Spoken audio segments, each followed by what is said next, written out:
అందరికీ నమస్తే. నేను పీసీఎఫ్ చైర్మన్గా పనిచేస్తూ ఉన్నాను క్రైస్తవ తరఫున. అయితే విషయం ఏంటంటే, ముఖ్యంగా వచ్చిన విలేకరుల అందరికీ వందనాలు చెల్లిస్తాను. ఎందుకంటే దీని విషయంలో మీరు ప్రత్యేక శ్రద్ధ చూపించేసి క్రైస్తవులు ఏం కోరుకుంటున్నారు, ఏం మాట్లాడుతున్నారు, వాళ్ళ హక్కులేంటి, వాళ్ళ బాధలేంటి అని కనుక్కున్నందుకు మీకు మొదటిగా ధన్యవాదాలు తెలియజేస్తా ఉన్నాను. ఇదేంటంటే ఆగస్టు 12వ తేదీ ఢిల్లీలో ధర్నా చౌక్ దగ్గర నిరసన కార్యక్రమం చేయబోతా ఉన్నాం. దీని విషయంలో అన్ని పార్టీలను కలుస్తూ ఉన్నాం. అలాగే ఇక్కడ బీజేపీ నుంచి కిషన్ రెడ్డి గారిని, అలాగే కాంగ్రెస్ నుంచి మహేష్ గౌడ్ను, అలాగే సీఎం కూడా మేము అపాయింట్మెంట్ తీసుకుంటున్నాము. ఖచ్చితంగా వాళ్ళని కూడా కలుస్తాం. అలాగే టీఆర్ఎస్ నుంచి హరీష్ రావు గారిని, అలాగే కేటీఆర్ గారిని, కేసీఆర్ గారిని, అలాగే కవిత గారిని కూడా నూతనంగా పార్టీ ఏర్పాటు చేసిన ఆమెను కూడా కలుస్తా ఉన్నాం. ఎందుకంటే అన్ని పార్టీలు మాకు సపోర్ట్ కావాలి. ఎందుకంటే రేపు ఎలక్షన్స్ ఉన్నాయి, ఎంపీటీసీ జెడ్పీటీసీ ఎలక్షన్స్ ఉన్నాయి, అలాగే హైదరాబాద్లో ఎలక్షన్స్ ఉన్నాయి. కాబట్టి ఖచ్చితంగా మాకు ఎవరైతే సపోర్ట్ చేస్తారో వాళ్ళకు మాత్రమే మా ఓటు వేసే విధంగా ప్రణాళికలు సిద్ధం చేసుకుంటా ఉన్నాం. ఖచ్చితంగా ఇది పవర్ఫుల్గా చేస్తూ ఉన్నాం. ఇంకా మీటింగ్లు ఇవన్నీ కాకుండా ఖచ్చితంగా ఎవరైతే మాకు సపోర్ట్ చేస్తారో దాని విషయంలో మేము ముందుకెళ్తా ఉన్నాం.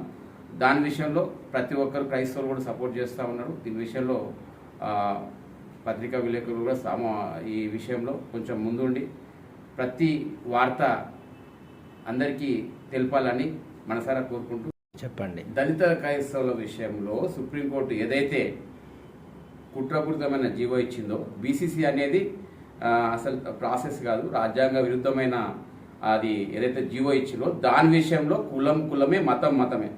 కులానికి మతానికి సంబంధం లేదు. భారతదేశంలో ఏ కులం ఉన్నా కూడా భక్తి చేయొచ్చు. యేసుప్రభు అంటే భక్తి మార్గం మాత్రమే, ఇది కులం కాదు. దీన్ని ఏదైతే కులం అని ఒకటి అంటించిందో ఆ కులం లేకుండా ప్రతి ఒక్కరికి న్యాయం జరిగే విధంగా, అంటే వాళ్ళు ఏ భక్తి చేయాలన్నా, ఏ దేవుని నమ్ముకోవాలన్నా స్వేచ్ఛ ఇవ్వాలని, మత స్వేచ్ఛ ఉండాలని చెప్పేసి ఈ నిరసన కార్యక్రమం చేయబోతా ఉన్నాం. అంటే కులానికి మతానికి సంబంధం లేదంటారా మీరు? అంతే, కులం వేరు, మతం వేరు.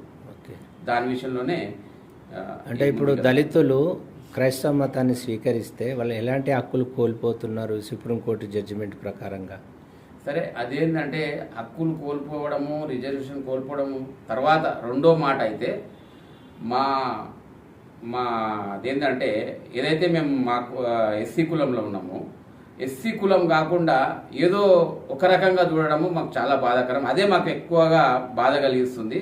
దాంతోపాటు అదేంటంటే ఇప్పుడు ఎట్లయితే ఎస్సీలో ఉన్నామో దేవుణ్ణి నమ్ముకున్నాం కాబట్టి దాన్ని బీసీ అని పెట్టేసి ఆ బీసీ పెట్టినా కూడా దానికి పర్సెంటేజ్ కూడా ఏం లేదు.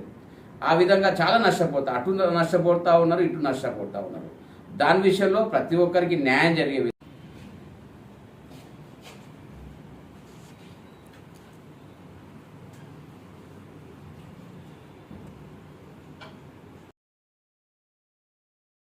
ఈ చలో ఢిల్లీ కార్యక్రమానికి మేము శ్రీకారం చుట్టాం. దాదాపు ఈ కార్యక్రమం ఆంధ్ర, తెలంగాణ రెండు ప్రాంతాల నుండి కూడా సమకూర్చి అనేకులను ఢిల్లీ జంతర్ మంతర్కు నడిపించే విధంగా మేము ప్రయాసపడుతున్నాం. దానికి ఎలా అంటే, మేము ప్రతి చర్చి, మెయిన్ లైన్ చర్చెస్, అలాగే మాకు ఇండిపెండెంట్ చర్చెస్, ఎవరైతే క్రీస్తునందు విశ్వాసం ఉంచిన వారు ఉన్నారో అన్ని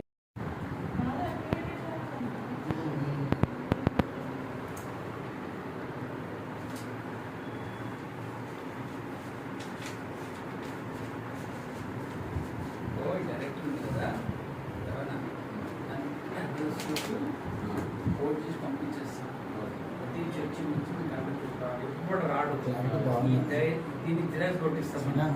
కొట్టించిన తర్వాత ఇవన్నీ కట్ చేసి అడ్రస్ స్టిక్కర్ అది పంపించేస్తాం. పోస్టర్కు ఒక 10,000 పెట్టుకోవాలి. పోస్టర్ చాలు పోయి అందరూ ఎవరు రారు. బట్ ఇది ఇంటిమేషన్ కోసం పీసీఎఫ్ మన బైలాస్ ఉన్నాయి కదా, ఈ బైలా కాపీ అన్ని ప్రతి చర్చి పోవాలి. ఎట్లా పోవాలి? ఈ ప్రోగ్రామ్ ద్వారా ప్రోగ్రామ్ మనకు వద్దు, జరగని జరగకపోని ప్రోగ్రామ్ మాత్రం అందరికైతే వెళ్ళాలి. పీసీఎఫ్ వెళ్ళాలి. ఓకే. మీరు ఇంకేమేమి చేస్తారు బాబు అంటే ఇదిగో ఎన్ని కార్యక్రమాలు చేస్తాం అని తెలియాలి. దీనికి రావాలి, ప్రతి చర్చిలో సభ్యత్వం తీసుకోవాలి, ప్రతి చర్చి దర్శన భాగం రెండవ భాగం సమాజాన్ని కలుసుకోవాలి.